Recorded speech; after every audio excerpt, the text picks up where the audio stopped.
Bismillahirrahmanirrahim. Assalamualaikum warahmatullahi wabarakatuh.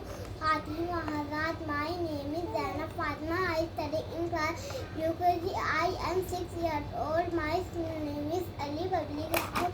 آج میں آپ سب کو سچا واقعہ بتانے جا رہی ہوں جو ایوب علیہ السلام کا تھا.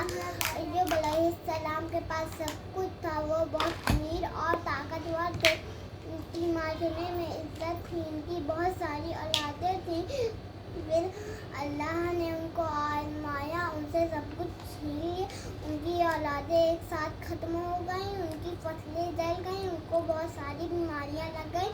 ان سے سب لوگ دور ہو گئے اور وہ برباد ہو گئے. ان کی بیوی جو شہزادی بن کر رہتی تھی, ان کو اپنے بال کاٹ کر بیچنا پڑا کہ کچھ وہ پیسے جمع کر سکیں.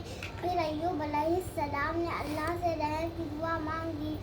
یہ دعا پڑھی, بسم اللہ الرحمن الرحیم, رب انی مسنی الضر وانت ارحم الراحمین.